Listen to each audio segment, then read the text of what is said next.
Ohio State must remain hungry and focused during an off week that comes during an odd time of the year.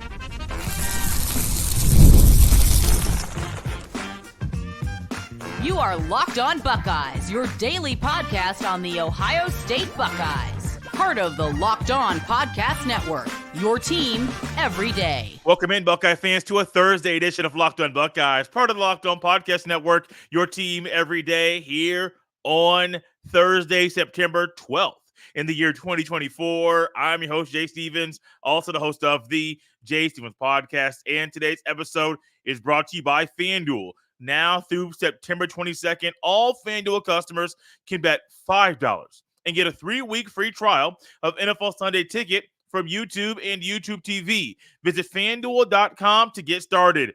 Ohio State's off week is odd when it comes at this point of the year. If it was after Game 5 or Game 6 or Game 7, yeah, that's more comfortable. That's more in the sweet spot. That's more where we're used to it happening. But when the Buckeyes have 2 off weeks in a season, and the first one comes after the Buckeyes play 2 games, it's weird. It's very, very odd. And if you're a player that is used to playing 4 or 5 or 6 games or 7 games or 8 games before your off week, and then all of a sudden it's 2 games and no game this weekend, that might throw a wrench your way too, and it may throw you off and get you out of focus, out of whack. That can't happen though. No matter when the off week is, you got to stay focused, especially when it is after the game, the second game of the year. Ohio State's team should be ready and able to overcome this off week if it becomes an obstacle. I'm not saying it is, but reality tells me this very well could become an obstacle for the team. We could be looking at Ohio State over the next 3 or 4 games and saying, what happened between games 1 and 2, the off week, and the next few games that they played? May it be because they're playing MAC schools? May it be because it was pre-off week and the off week kind of threw them off? We could be looking at that situation. But what's more likely, and what I actually believe is going to happen, is that after the off week, we saw a massive jump in production and really a continuity and chemistry between games 1 and game 2. I think after the off week with Marshall, Michigan State, Iowa, and Oregon, the trip to Eugene, Oregon, I think what we're going to find is Ohio State's going to take steps forward in the right direction the next game. After that Oregon game, there's an off week, another one. So you're going to have 4 more games and then a week off. Now, that's going to be the normal mid-season evaluation that Ryan Day is used to. But this week, it's an improvement week. Yeah, the Buckeyes are going to practice this week Tuesday, Wednesday, Thursday. They're not going to go Friday. They're not going to go Saturday. It's going to go 3 days hard. They're going to be physical practices. You're going to keep revving it up and focusing on the details, the minor details that Ohio State needs to work on. They're going to focus on those this week.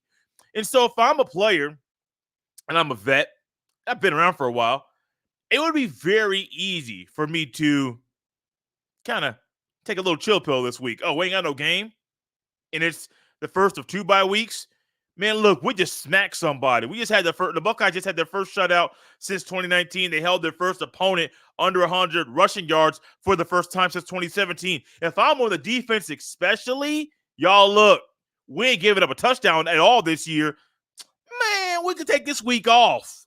Yeah, physically I'm out here, but mentally I'm at that party on Saturday night. Mentally, I'm doing the things with the boys and hanging out. Mentally, I ain't about this practice stuff because we ain't got a game this weekend. If there is someone inside the locker room that has that mindset, that is trying to be out there physically but not be there mentally, hey, y'all better squash that real quick. That's the kind of stuff that can spread through the locker room and can derail the team from winning their goal, accomplishing their goals, when the ultimate goal is winning the national championship. When y'all are saying it's natty or bust, y'all better keep that type of conversation outside of the locker room. I'm not saying it's there, but if it is, y'all might want to squash this thing real quick. I think the Ohio State will be fine. Absolutely fine. And I think the conversation in regards to the abnormal off week, it's a real conversation. I mean, Ryan Day has to answer questions about it. Reporters are going to ask him questions. There are going to be numerous articles written. I think it's a legitimate conversation because it's a real one. Think about you. You know for a fact you're at your job, you've been there for a while, 4 years, 5 years in, then all of a sudden you got a vacation coming up in 2 weeks. Cool. Getting everything finalized. You and the family are going to go down to Disney. And then all of a sudden, when you get down to Disney, that's your off week, basically, in the same eyes of Ohio State. That's your off week. You're on vacation. Now, it's different because Ohio State still has to practice. They're still in preparation. You're literally at Disney and you're off. You're mentally not there.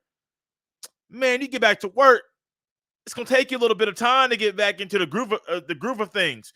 You may be working remotely a little bit while you're still kind of not doing your normal job duties as far as the heavy workload, but you're still kind of, maybe you're on vacation or maybe you're out somewhere working remotely and you normally have to go into the office for a little bit, and then you're able to work from home, but now you're fully remote and you're like, oh man, this is a breeze. I can figure this thing out. I can kind of gauge this thing and kind of shift things, make it easier for me so I don't have to be as locked in as normal. Now, if you're on vacation, you're going to have to take some time to get back up to speed because we all know how vacation is. And if any of you have been to Disney, trust me, it's going to take you some time to recuperate from what just went down in Orlando, or maybe you went down to Southern California to Disneyland. I've been to both, and they're both really fun to go to. I want to go back to Disneyland actually. That's actually one of the places on my bucket list as an adult. One of the adult vacations that I want to relive when I took as a kid is going to Disneyland. It was a lot of fun to go. Really enjoyed that trip. Ohio State cannot lose focus. No matter your occupation, no matter if you have a hybrid work environment or you work remotely, work from home, or you work in the office, doesn't matter. There are going to be times where you mentally are off, or your boss is saying, hey, we ain't got to do all that this week. Let's kind of dial it back a little bit and ramp it up next week. That's kind of what Ohio State's in right now. They just got to stay focused, man. They got to stay focused. And I believe with the leadership, the vets on the team, I believe they will. One thing that I really love, and I talk about this all the time, NBA players hearing guys on interviews, I say old heads, they're not really old, Mike Bibby or Doug Christie or Vlade Divac, or I don't know why I said all the Sacramento Kings when they were at the top when I was a kid, or anybody, Amari Stoudemire or Darius Miles or Jeff Teague, fill in the blank player. When they talk about their career in their rookie season, they talk about, man, this vet took me under his wing. He showed me X, Y, and Z. Well, Ohio State this year, they got some younger guys that are playing, Jeremiah Smith, but they also got a lot of vets, Emeka Buka, Will Howard, and others. If for this off week, and as abnormal as it is, the vets at Ohio State need to take the young guys under their wing if they have not already and say, look, we know this isn't normal. Don't get used to this. But here's how you stay focused even during an abnormal time of the year. I saw it in high school when I was playing football. Fall break. There was other breaks and things like that during the football season, especially when you got to the tournament. And you're like, man, we don't have school Thursday or Friday, but we got a game Friday. And coaches knew when things got off schedule, when school schedule was different, things might be a little spooky on the football field and practicing on Friday nights too. Ryan Day understands what's actually right in front of him, and Ryan Day understands what the Ohio State must do this week to stay focused, to keep their eyes on the prize, so that when they get back on the field against Marshall, when Big Noon comes to town, the Buckeyes are ready to go. One thing I'm looking forward to is seeing some of the depth that we've seen early from the backups that have played in Game 1 or Game 2, or maybe they played in both. I want to see them and what they'll do against Marshall, because there's a big part of what Ohio State's doing right now with the depth that might help them later this year. This episode is brought to you by Factor. Fuel up with Factor's no prep, no mess meals. Meet your wellness goals thanks to the menu of chef-crafted meals with options like Calorie Smart, Protein Plus, and Keto. Factor's fresh, never frozen meals are dietitian approved and ready to eat in just 2 minutes. So no matter how busy you are, you'll always have time to enjoy nutritious, great tasting meals. Make today the day you kickstart a new healthy routine. What are you waiting for? With 35 different meals and more than 60 add-ons to choose from every week, you'll always have new flavors to explore. Crush your wellness goals this May with dietitian-approved meals and ingredients that you can trust. Make your day delicious from breakfast to dessert. Stay fueled with easy, nutritious options. Head to factormeals.com/LockedOnCollege and use code LockedOnCollege50 to get 50% off your first box plus 20% off your next month. That's code LockedOnCollege50 at factormeals.com/LockedOnCollege50 to get 50% off your first box plus 20% off your next month while your subscription is active. This episode is brought to you by our friends at FanDuel. You've heard us talk a lot about FanDuel. It's America's #1 sports book, but we have something a little different for you. Now through September 22nd, all FanDuel customers can bet $5 and get a 3-week free trial of NFL Sunday Ticket from YouTube and YouTube TV.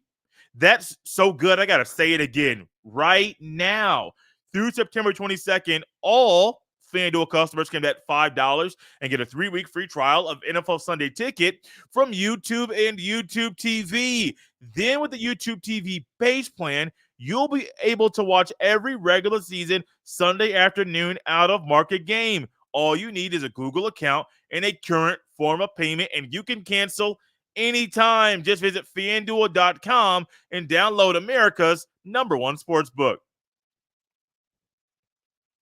Thank you for making Locked On Buckeyes your first listen every day.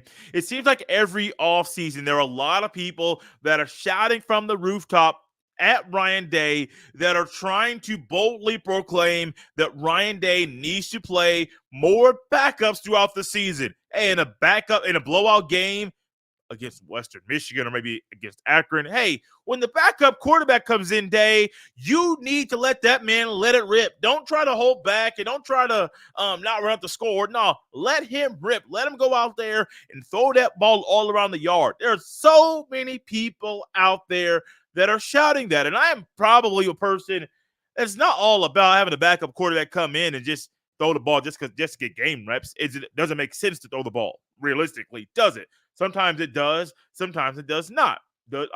For instance, Julian Sain and Bennett Christian, first touchdown for both guys at Ohio State. That was just in the flow. That was just in rhythm. I got it. Both teams had their backups out there. And so, it's not like you're having your backups go on against the ones. No, it's even versus even, twos versus twos. In Sain's case, he's a third-string backup, but that ball did not look like a throw from a guy who is the third-string quarterback at Ohio State.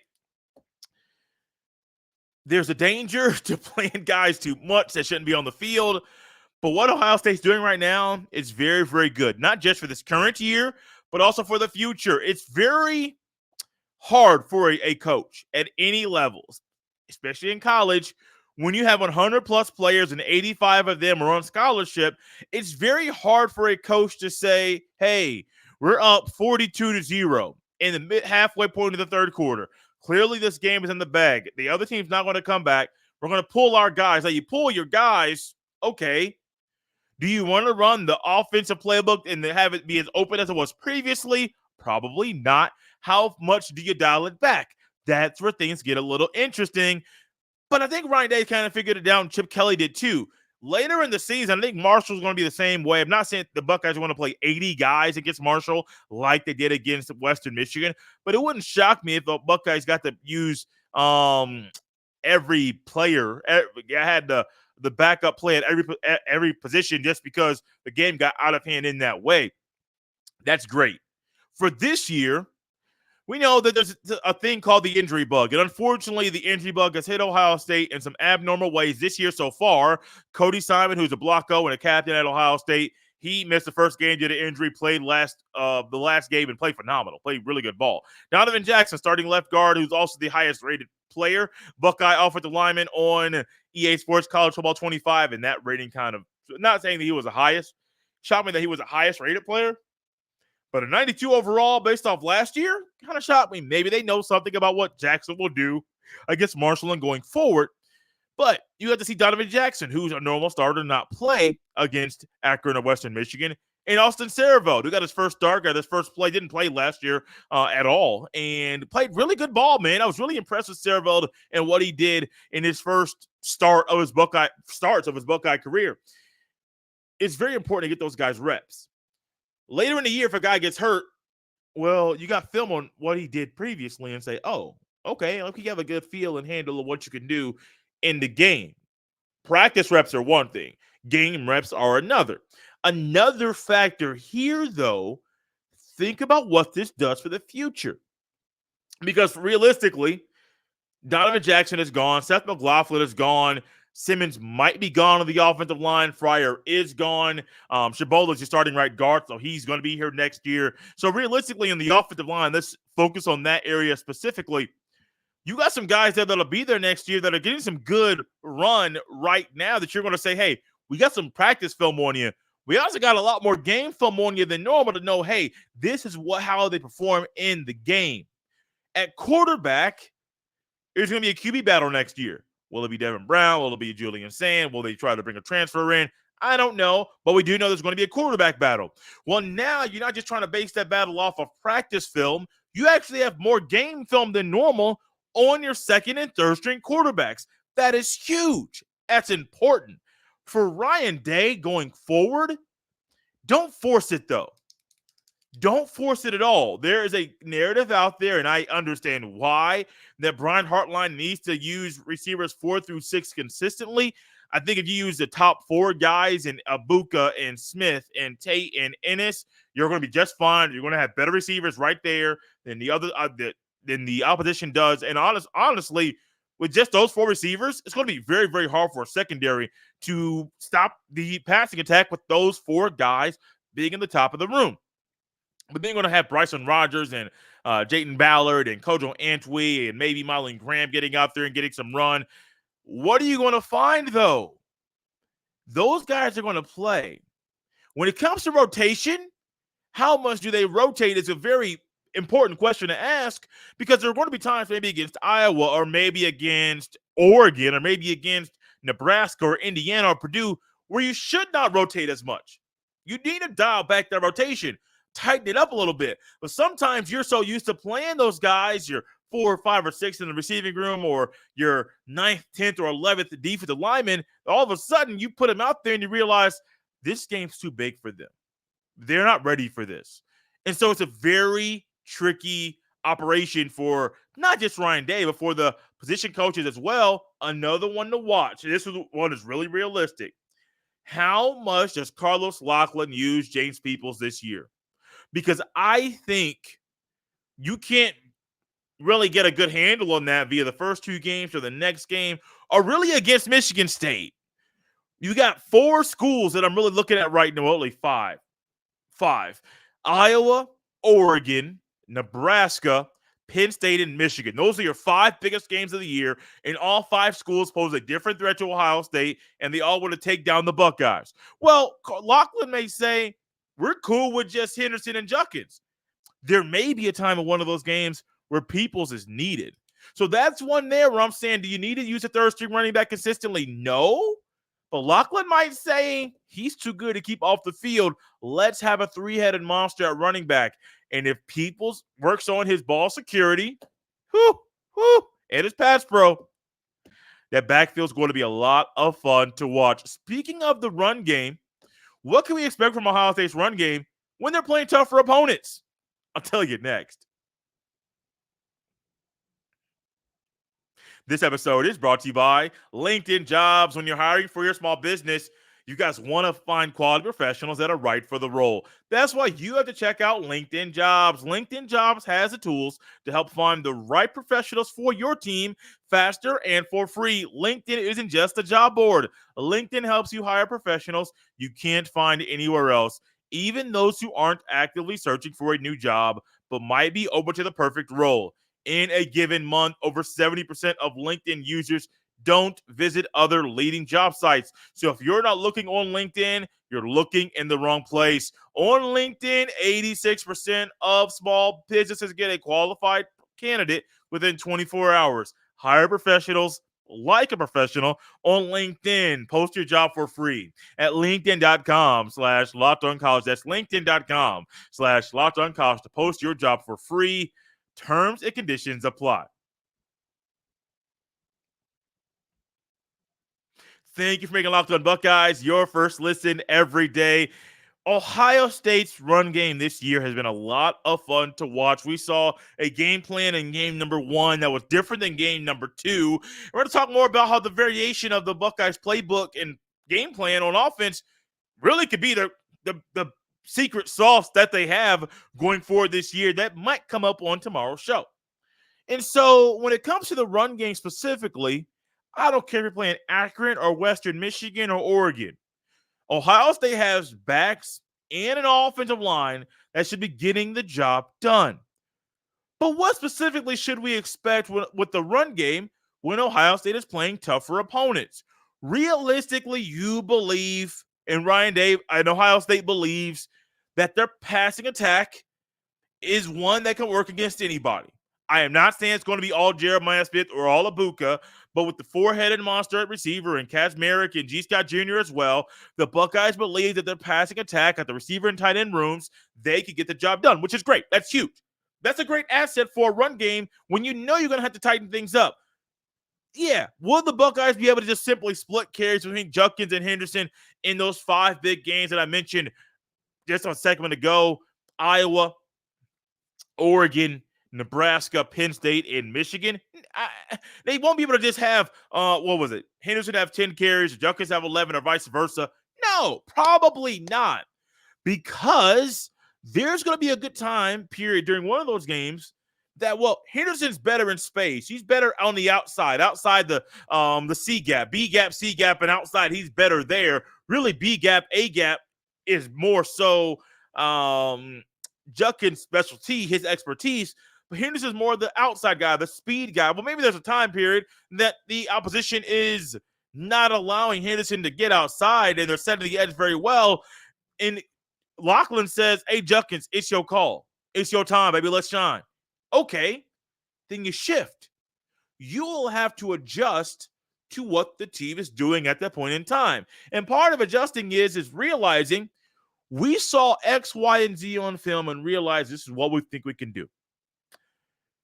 Throughout the process of the game, the Buckeyes realized, okay, what we saw on film, that was real stuff. The film didn't lie. But Oregon or Nebraska or anybody else is changing things up to make things harder for Ohio State. Okay, cool, I get that. And so when they change things up, you have to change things up too. Don't be stubborn and stick to what you've been doing for so long, sticking to your game plan, trusting your film study. Don't be so stubborn that you don't want to utilize what's right in front of you to alter the game plan. Because if you stick to what you've been doing and you don't alter things for the game plan, what might happen? The Buckeyes might end the game with a loss. And nobody wants that, not at all. And you know when we react to losses, y'all be hopping in the chat and going buck wild. And I'm here for it. I'm here for those wild conversations in the chat. Why? Because we all feel some type of way when Ohio State loses. Absolutely. So for Ohio State's run game to be exactly what it needs to be, Lachlan, first off, I know he's not on the field, but he drastically impacts what happens on the field. Hey, you got to make sure you rotate and you figure out the rotation and how things are going and the difference in the offense, difference in the defense. Maybe they're changing from what you see in film to what you see in the game. Not just for Lachlan, though. For Chip Kelly, too. Because Chip Kelly is going to do some things week after week after week that are a little bit different. It might be new. He might pull something in that he used a few games ago but hadn't used in a while. And Chip Kelly is going to have to be able to be on his toes too. One of the perks for Chip Kelly is that he's the eye in the sky. He is up in the box. Yes, when I am covering high school football locally, or there was times that I've been a fan and just had sideline access, I love being on the field, man. It was nothing better than being on the field on a Friday night at Warren Central High School, watching Warren Central play St. Exum, Ohio, or watching Warren Central battle it out with Center Grove in the playoffs. It was nothing. I mean, it was so much fun. You could feel the intensity. You could do so. It was so much fun. But one thing and maybe you're a person that likes to sit higher in the stands, or maybe you cover football at any level and you sit in the press box. What do you get when you're higher versus when you're at field level? A better vantage point of what's going on. And so for Chip Kelly, when it comes to Ohio State's run game and against tougher opponents, he always going to have that great view. Got the binoculars, got his notepad out. He's all set up. He's organized with his paper and his communication. He's cool, calm, and collected. And that right there, that process is going to help Ohio State's run game drastically. Honestly, that could be why the run game was so lethal in game number 2. It was that he was organized, and he was organized in game 1, but it was the first game of the year. So trying to figure things out, trying to figure out what works. But now you got a better handle on it. Cool. Wait till games 3, 4, 5, and 6 when Ohio State in that stretch plays Iowa and Oregon in back-to-back weeks to truly figure out how Chip Kelly might utilize these guys. But the best part is, I think they can just use 2 backs. Give me Henderson, give me Judkins. Yes, they complement each other very well. We all know that Judkins has speed to get outside. We don't know Henderson has speed, y'all. That boy got get out speed to get outside and take a trip to pay dirt. But also, you're not having 2 guys on the field or 2 guys at all that are, hey, they're best between the tackles or they're best outside the C gap. No, they are one's better on the inside, one's better on the outside, and figure out how to utilize it.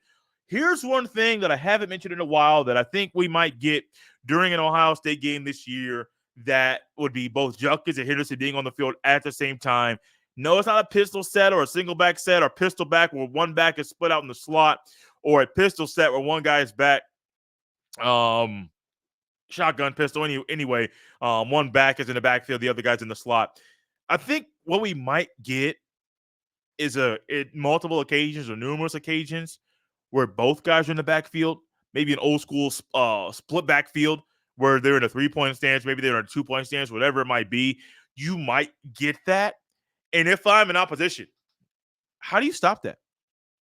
I'm not trying to be funny. I'm being real. How do you stop that? How do you stop Chip Kelly from potentially running not just an RPO triple option, but a real triple option? Now, Will Howard's not your regular option quarterback, but look, let's just say you got Will Howard under center, and you got Kaz Merrick in the tight end position to the right at the end of the line, and you got 3 receivers out there, 2 to the left, 1 to the right. You got split backfield. You got Judkins. You got Henderson left. You got Judkins right. And all of a sudden, you fake the dive to Judkins. Oh, okay. That you pull that. You go down the line, and it's Howard and Henderson in an option. Like I mentioned, Howard's not your traditional option quarterback, but that's just another wrinkle that Chip Kelly could pull out. We already saw the speed option last week. What else? What other options is Chip Kelly trying to use? You trying to use a veer option? Hey, we saw that. Remember the Titans, and I remember watching that movie religiously and thinking, "Oh man, the veer! I didn't know nothing about no veer back at that time." Because honestly, I wasn't playing football at the time either, so I didn't know much about a lot of the plays in terminology and things like that. That backside George reverse, that was a fun play to watch on TV. But also, it'd be fun to watch if Ohio State utilized it. They could, absolutely could. Chip Kelly, Carlos Lockland, the Buckeyes got so many options that in the run game. Also, I didn't add in Ibotta moving around a little bit, Ennis moving around a little bit. I mean, that's not just utilizing the running backs in the run game against tougher opponents. They can use some of them fast wide receivers too. Well, thank you. Not welcome. Thank you, everyone, for tuning in to Locked On Buckeyes, making it your first listen of the day. Now go check out the Locked On College Football Podcast. From NIL deals to never-ending conference realignment rumors, Spencer McLaughlin gets everyone ready for an exciting season on the gridiron. You can find the link to Locked On College Football in the description, so you don't need to search. Part of the Locked On Podcast Network, your team every day. Everyone, you can follow me on Twitter at jstevens07. Send every email to jstevens317@gmail.com. We're out of here on a Thursday. We'll see you next time.